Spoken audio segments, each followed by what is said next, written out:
I feel like this is what it was like hanging out with Rush when they were in their 20s. Like a band that just generally got along. We haven't lately, but I mean, we could. You guys want to get up to the big screen for this, or do you actually want to play on the big screen after this? Oh my god, why?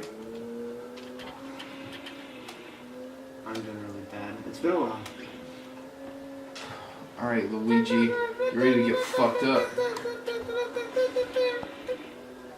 Well, this week on our episode of Beer 30 with Mike and McGuinness, we have the new to Las Vegas local band. Indigo Kidd. Indigo Kidd. Sorry.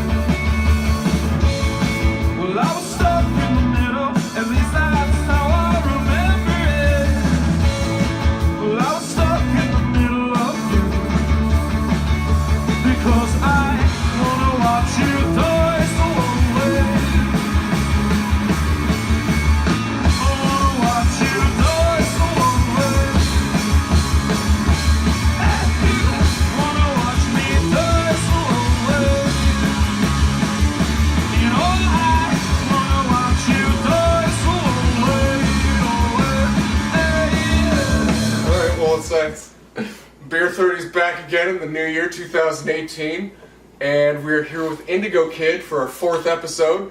Check out our first 3 with Imagine Dragons, Hard Pipe Hitters, and Jack Johnson. Our first episode with Imagine Dragons was cut short because I asked them if they could imagine playing better music. So, we'll have you guys back on whenever you're ready. So guys, how's everyone doing tonight? We all got our beers and our assless chaps. Yeah. Our assless chaps. It's kind of breezy back here with the band. Nice. I was gonna say, I put clothes on over mine. I don't think I did it right. Oh man. So you guys got a new record out, you guys have been touring. You're somewhat new to Vegas, but been here for a year, and you are kind of making a really good impression around town. And all that stuff. So we're going to start off where I want to talk to you guys about touring, because that was like the most recent thing you guys did. And I believe it was a West Coast tour, wasn't like too many crazy dates or anything like that. But where exactly did you guys go on that tour? Well, a lot of dates fell through. We were supposed to play in California a lot, and those fell through, and I guess we really tried to go a DIY route about this tour, and it really, like, we saw full fucking, like, force how DIY can just fucking backfire sometimes, you know? Yep. You'll get a message, like, a day of a show, like, hey, by the way, show's canceled. Just thought you guys should know. Or, like, I called the Honey Hive in San Francisco. Like, we're like half an hour away. Yeah, we did a lot of shit to get to San Francisco, too. Like, we left a day early. Tire blew out. What city were you guys in before you went to San Francisco? We were here, yeah. We had to do, like, a loop. That was supposed to be the start of the tour, yeah. Fuck. And, yeah, like, how many hours out of Vegas were we? That's a 9-hour drive going to San Francisco. It took us 12 because the 3 hours we had to wait to get our tire fixed after it blew. I was calling the Honey Hive just to, like, let them know, like, hey, we're running by late. the way, we're running late. We still want to play. Please let us play. Just make one of the other bands go first, please. Like, we were, like, doing this, like, I was calling to apologize. Shit happened. Like, yeah. We're going to be there, though. And they're like, oh, well, we don't have anyone on the schedule tonight. Oh, well, that's really funny, because, you know, this is the whole reason our tire blew out. It's because we left early. Jesus. So, what do we do, you know, and we ended up just going to stay with my grandpa. Okay. In Northern California, like. Did they even tell you what happened to the show? I think it was just the guy we were booking with trusted that to somebody else, and that person just didn't book the show.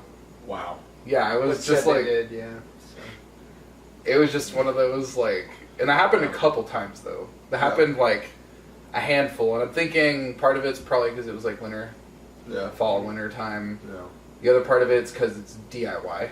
Mm-hmm. You know, DIY is cool, but DIY DIY can also be fucking crazy and unpredictable. It's Yeah, because you don't know who you're dealing with, and Yeah.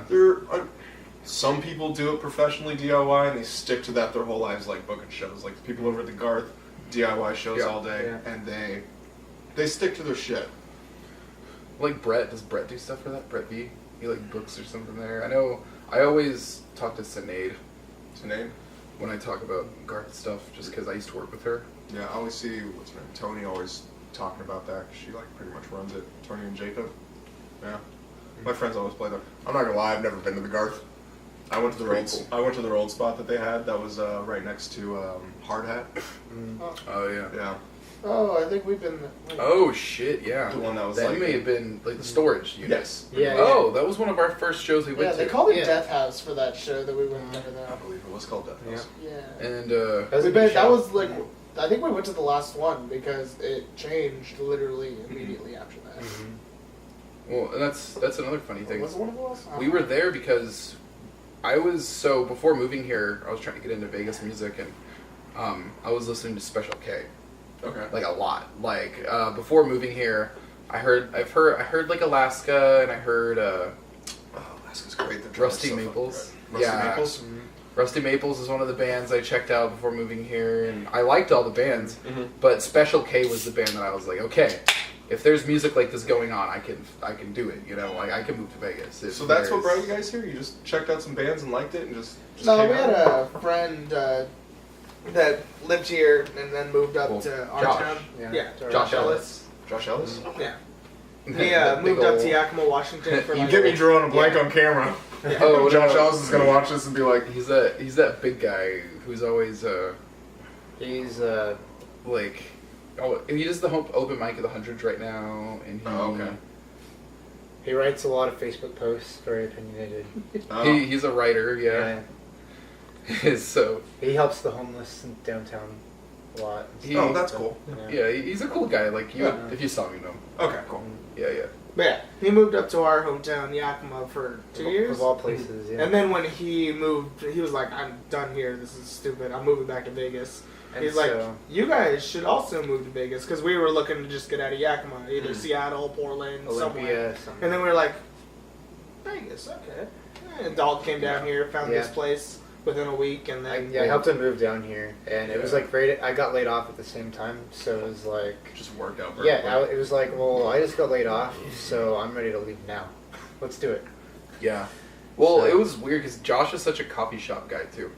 So like, I worked at the coffee shop up there also because I like, as an adult, I've decided I only work in coffee shops for some reason. Like I don't know why I decided that, but I did, and like he was there all the time, and I was running open mic, and it just became like this thing, like Northtown, which is a coffee shop that's in an old train station in Yakima, Mhm. is like the place where you go to like meet your friends without having to text them and be like, oh, meet me at this place. Yeah. Like Northtown's that place where you'll show everybody's up just kind of and already you'll see there. someone. Yeah. It's Gotcha. like the stories you and your Yeah. parents talk about, like, oh, before we had phones, we just met up at the spot, you know, and then it's like, Friday, 6 o'clock, Yeah. and then after that, everyone was having sex. Yeah, yeah. That's how me and your dad met. Like, it's so we had one of those. yeah, That's pretty cool. yeah. So, I don't know, Vegas. Just coming out here. I mean, I like this town and all that jazz and whatnot. I always think of when people move out of their towns, like going to like San Francisco for music, Nashville, Austin, Texas, New York even, and stuff like that, or even like Chicago, you know. Most of the Midwest stuff are like Nashville, because it's kind of like in the middle, so if you want to do an East Coast tour really easily, if you want to do a West Coast tour, you can do a West Coast tour really easily and all that stuff. And I mean, Nashville's the recording capital of our country, and then Austin's the live music capital. Yeah. Vegas, I'm gonna just say like Vegas needed a band like you guys, because the one thing I have noticed is like you go out to other shows, and the reason I wanted to have you guys on at first before I first started like noticing you guys was every band was like kind of wearing your guys' t-shirts, you know. Oh, yeah. That started happening like real quick, you know. And then I saw you guys play, and I was like, oh, you guys don't sound like anyone else out here. That's another fucking cool thing. Well, it was. You know what's funny is, so Garrett and I, being related, we have a little bit of history in Vegas. Not anyone's lived here. Mm-hmm. It's like Dalton's got an aunt and uncle that live in like Boulder City. Okay. They're really cool. Yeah. Like we actually spent Christmas, Thanksgiving with them and stuff. Garrett and I have zero family down here, but we have A cousin. a cousin. He's more like a great uncle. He's like that age. Yeah. He was in a Beatles cover band here in Vegas, and he ended up playing bass with Buck Owens, and he's on all of the Hee Haw episodes. What's his name? Doyle Kurtzinger. Okay. There's a guy at my work that plays in a Beatles cover band that's No, older and this all that was stuff, and I was gonna say that'd be way This was too weird of a way- fucking no. coincidence. This was a long time ago. This was Okay. like if he was on Hee Haw and shit. Yeah, like, but like it. We kind of. I know I had this thing like, well, every other Kurt singer that moved to Vegas to play some music did pretty good. So it's only like one in like history. I don't know. About to be 3, right? Now it's 3. Yeah. Yeah. So on that tour, you guys kind of like ran into some bad luck at out in San Francisco with the DIY spot, but then you guys also went back to your hometown Yes. and played a couple shows out there. Did you guys hit up Seattle while you guys were up there as well? We actually did play. We played in Olympia and we played in Bellingham. Okay, Both are college towns, and it's the way to go. yeah, and Right, it, yeah. it turned out College really towns well. always. We had good turnout at both shows. Really It enthusiastic. was wall to wall. so- Yeah. I think that was like the makeup for the tour. Mm-hmm. Is the fact that Every all show the we did attendance play- was crazy. Yeah, we Yeah. never played a bad actually- show. The ones we played. So The ones that went through. yeah. Yeah. And then Salt Lake is fun like always too. Yeah. Salt Lake is a badass town. You guys ever played Yeah. Provo before? We're, Not yet. we're looking to do it soon. Provo kicks ass. Provo kicks ass. I remember last time I played Provo, we ended up hitting a skate park at 11 o'clock in the morning. Started drinking at the same time, and I was wearing a fucking cowboy hat and the tightest pants I own. And the rest of the guys in my band were just like, "Don't break anything. This is the last show of tour and all that stuff." I was like, "Dude, live my fucking life, man." Fuck you guys. Bottle of Jameson just skateboarding at the falls skate on your park. face. Oh my god. Well, that tour worked out for you guys. And you guys were out there supporting the new record that you have that just came out. What's the name of that record? Sad Days and Happy Valley. Sundays and Happy Days.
There's a lot of really good songs on the record. A lot of really catchy tunes and all that jazz.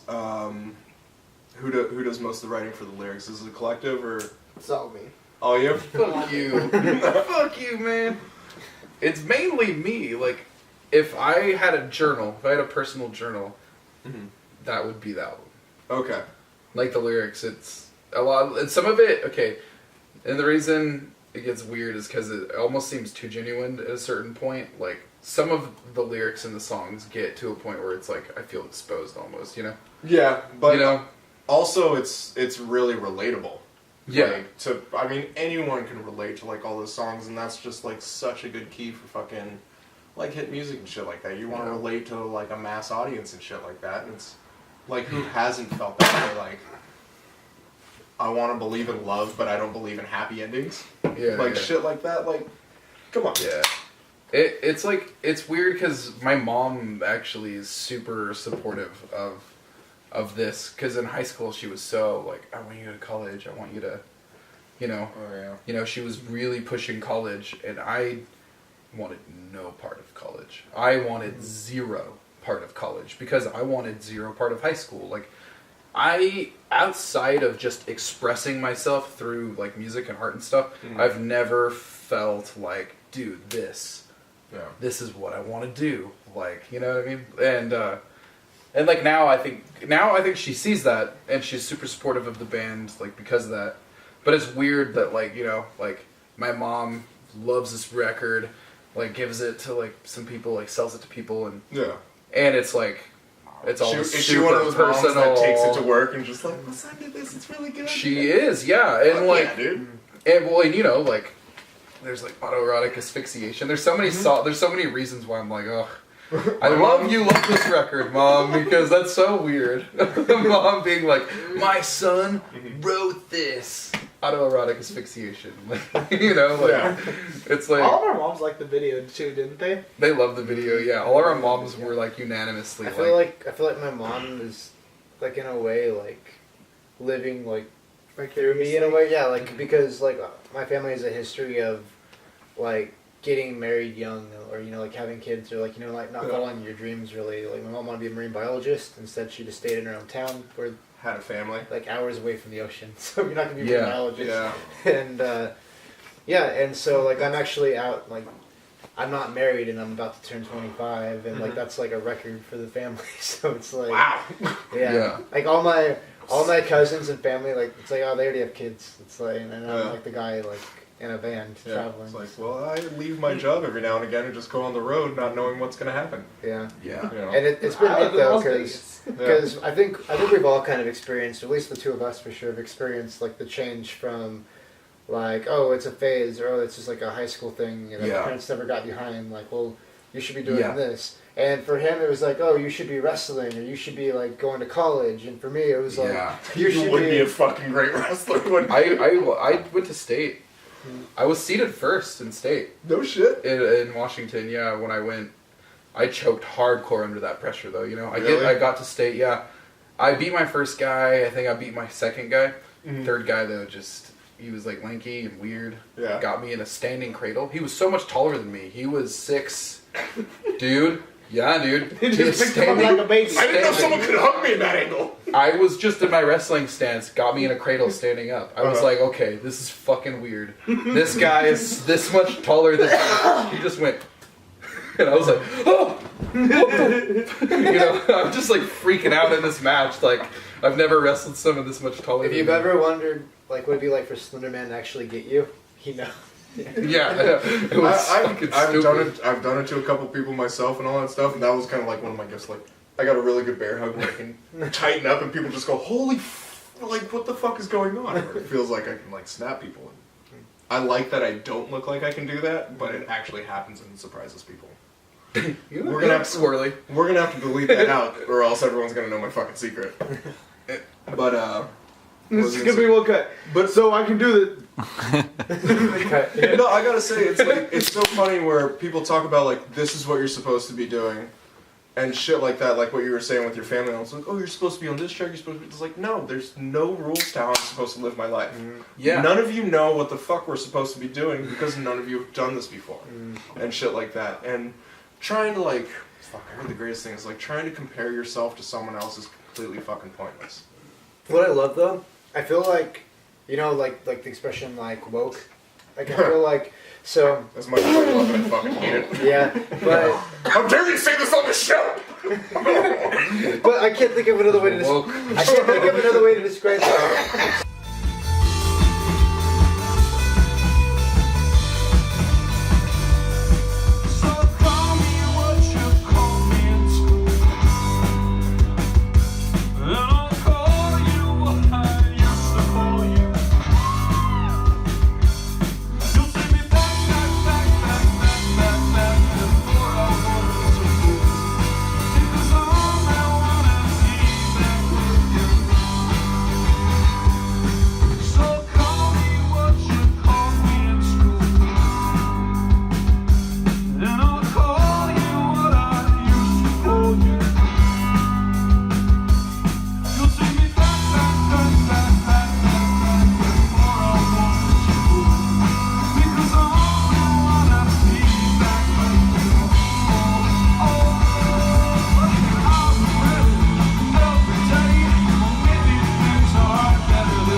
feel like is always like she's never let her eyes open to the world really for like how like evil it can be, and also just like I don't know. She's from like a small town, never left, you know. Yeah. And you guys came to the perfect time to see that shit. It was always just like. You know, like, oh, you got to do things like the way everyone does it. You know, you get married, you get this career job. When you get a job, you get a house, you get a dog, you just pick up shit every weekend and you do some laundry. Exactly. What else is there? And now, you fuck until your dick goes out and you take a pill to get your dick to work again?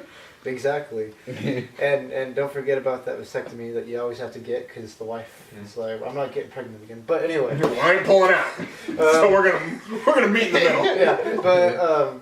No, but now it's my mom. Like I talked to my mom on the phone, and I have two sisters that are about to graduate high school. One's a senior, one's a junior. Yeah. And my mom's like, you know what? I see what you were saying when you were like just graduated. Like, you don't need to go to college. Like I'm not gonna like put that pressure on your sisters, and I'm not gonna like.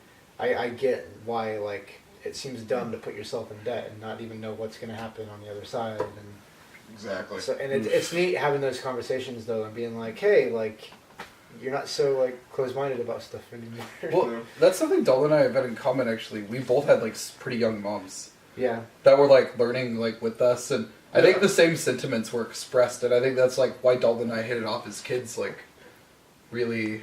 Yeah. And then Garrett's a mama's boy too. We're all mama's boys. Yeah. That's why we're all on the album. There's pictures of us and our moms. There's baby pictures of us. That's awesome. It's supposed to like represent like wherever you go, all of these things you've done like follow you. Like all of these things that make you the person who you are with you. And that's Sad Days in Happy Valley. Sad Days in Happy Valley is like a reflection of growing up in Yakima. Happy Valley's Yakima. Okay. Sad Days, I was just a sad teenager. I guess that, you know what I mean? Yeah. Happy Valley's Yakima? Some crazy shit went down there, man. It's also the name of the town we were in our D&D match. Yeah. Oh, you guys play D&D? Yeah. Very nice. Master and that's another our friend he came up with this town, Happy Valley, and it's fucked, man. If you guys watched the first episode with Hard Pipe Hitters, they got their D&D map out on the table while we're doing the interview. And Frank rolls some D&D dice to decide if he's going to answer a question, and he just goes, I'm not going to answer that. And then moved on to the other. Damn. Yeah. So we got moving in.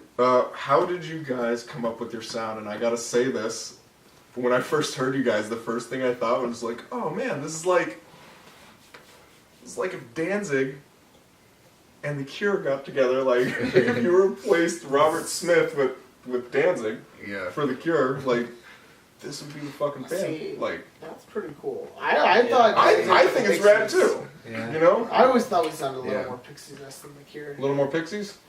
We did grow up. In my mind, that's just what I think I always hear when I... At least our older stuff. We grew up listening to bands that were influenced by the Pixies a little bit, and then also eventually listened to the Pixies. Okay, well, the one band we all had in common in high school was Nirvana.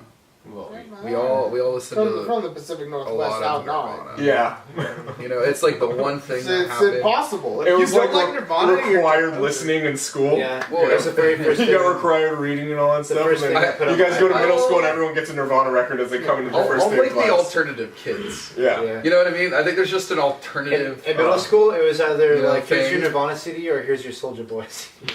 Yeah, that's what it seemed like for real. Like. I remember I got shit for my Nirvana shirt in high school once. Someone's like, you like Nirvana, huh? And I'm like, yeah, I like Nirvana. And he's like, I listen to fucking Mayday Parade. And I was like, but it was like so weird. It was just this continuous like battle. What do you say to that? No, I don't even what do you say to know. that? I like Nirvana. Well, I like Mayday Parade. I was like, okay, I'll see you later. You can just parade on away. And it was fucking weird. It's like, you like pizza? Well, I like cauliflower. Yeah. It was just it's like a weird no competition thing. Yeah. No, it was just. But like Yakima's fucking weird like that. If it's not Mayday Parade, it's like Five Finger Death Punch, or it's like whatever like mainstream rock they're trying to push on younger people at the time. Oh, you like stuff that's not on the radio? Well, I like stuff that is on the radio. Basically, yeah. All right, you're not gonna look for stuff yourself. It like shaped. You know, honestly, I remember meeting the first person that was super into like indie bands like that, and it was this girl in school. Mm-hmm. You know, like we all knew this. That was the first person I ever met that was like that listened to like Death Cab for Cutie or something. Even though it's not even really It's considered not that indie indie. anymore. Or like the Postal Service, or like something like that. Yeah, you know, but like someone that just is like, I don't really listen to stuff on the radio, or like, all right, the best friends I've always had are the ones that show me weird, obscure shit that you never would have found unless if you met that person. Yeah, Like, and those people like always stood out to me. I have this friend Pete that introduced me to Dream Theater, you know, and shit like that. And it was like we sat down and listened to this whole fucking record without saying a word to each other. And then we just talked about it for like 2 hours after that. Yeah. And I was like, Pete, you're a cool dude. You don't do that with everyone. Were you at the Seacat show? Which one was that? Where we? it was technically album Starboard release.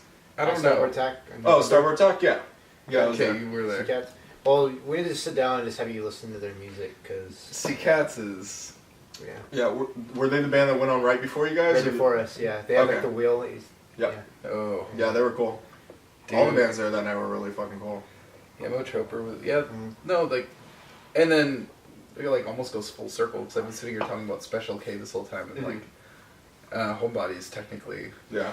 played that one and that was super like meeting Aldred and shit. That was so cool. Like coming to Vegas and like for me because I'd like been listening to this band for like a couple weeks, you know, before moving here, trying to like get in this like headspace, and then like right away, I think they were playing Czarfest. Special K was, and I was just like, we're going to Czarfest. Speaking of meeting these people, it was so easy to just get involved with the scene like immediately moving here. Like even when I was down here house hunting, like before we even moved here, it was like one of my first days here. Met James and Savette, like from Badman Booking, same sex, and then it was I've like met them once or twice before.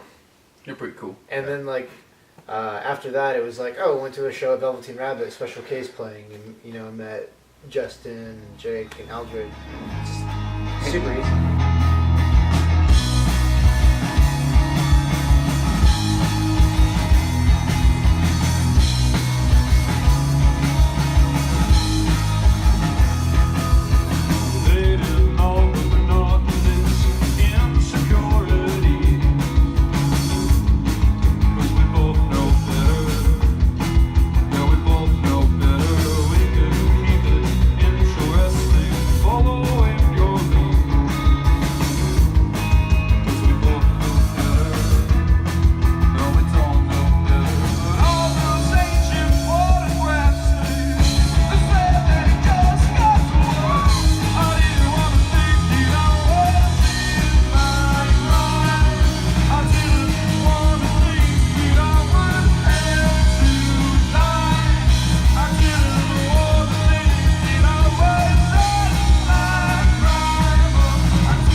So what do you guys got planned for the future? I remember you guys telling me you had like some touring coming up. You guys gonna head back out to San Francisco? Yes, I finally got that booked today. Okay. I emailed them and I was like, hey, what about the 24th? And they're like, nah, bro. 23 sounds good though. And I'm like, okay, Oh, sounds February? good to me too, yeah. Nice. And I think we'll be in LA the day before, then San Francisco. We're still kind of working on that whole thing. Okay. Neon Reverb is the 8th through the 11th in March. We'll definitely be on Neon Reverb. Not sure day yet. They'll announce it. Are we Like, sure? dude, we I love. was James gonna- loves us. James is part of that. I don't know after he sees this. I don't know. We're at least gonna be there attending, and people can come Okay. hang out with us. Yeah. Yes. Either way, I already requested all the days off work. If we're I'm not gonna playing, do we're it. taking acid in the parking lot. Yeah, exactly. Yeah, dude, I'll fucking do it. Mhm. I'm gonna finish the fight I started. Last time I took acid on Fremont. This guy was trying to start shit with me and my friends. He was like, "You guys Democrats?" And I was like, you know, I'm high on acid, so I'm like, it's not that simple, really. I think it's not the answer he wanted. So he's like, well, fuck you. You should pay the fucking. He's like drunk, and I'm just like, is this guy? And then I think, okay, one of my friends was like, he's like, well, what's wrong? You black? And one of my friends is like, well, yeah, I'm black. And then he's like, he started getting racial with it? Yeah, he did. And he's like, well, I've got nothing to say to you then. He said something like that. And then through the LSD, I hear this. And I'm like, what the fuck did you just say? And I'm still just like, Washington State Champ, you're going down. You ain't got the reach to take me. You are not 6'7". I'm still saying, I'm like singing like Chronicles of Riddick. My friend's just like, he wouldn't let it happen. He's just like, we're getting you out of here. And I swear 2 seconds after we walked down the street, I totally forgot that was gonna happen. Mm-hmm. And I was like, hey, wait, was a guy gonna like fight us or something? Because of our fucking political stance? Yeah. Oh my God. And like, he asked too. He straight up was just like, you guys Democrats? Democrats. And she was like, no, I'm socialist. Well, I see by your team torch and your Target haircut that you're probably not going to like my answer. I'm just like, I was so weirded out because, well, like once again, I was so philosophical at the time. I was just like, it's just not we're all a little bit really. Democrat. We all wear masks, figuratively speaking. Yeah, like,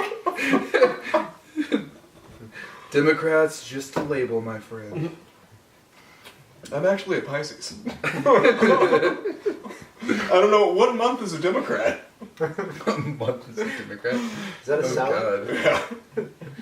No, it was weird. No thank you, sir, I'm circumcised. Hearing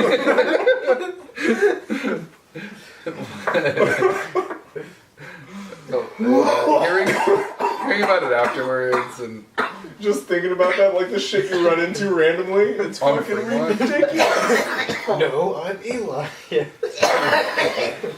dude, and like I said, it literally looked like the fucking Chronicles of Riddick, like at the time. I remember like maybe I went to go like point at him and like say something, Yeah. and then hand goes like, what the fuck did you just say? Apparently I scared him though. I did something scary, and he just sort of like went back to what he was doing. I was told that like I at least scared him with something I said, and he walked Eli, off. you just pulled out 2 beer bottles and started going, Warriors, come out playing. I have no idea. Maybe I had a gun or something. I don't know. Like, what'd you just say? That's not a knife. Because it's a gun.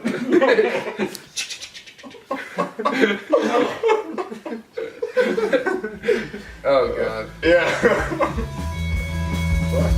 Well, Try to wade through the eye of the storm, and I want you, baby, I want you.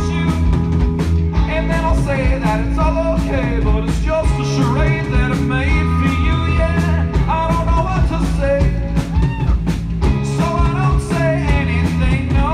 Wish I knew what to say. You hold the phone and let it ring, 'cause I believe in love, but I don't believe in happy endings. You're still the one I want.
doo. Da da ba ding ding da boo ba da saka doo ba da ka doo boom. Ba da doo ba ba dee da ba ba da da la ba da da boom ba ting. Tika ba ba doo ba ba ba da la da ba da la da ba ba da. Thanks for watching the show. Ah the ga ba da ba ba ba da la doo. Ah the gum of the ba ah the gum of the ooh ah. I think I like a bottle of bing bang. A scabba da ba boo la boo ah.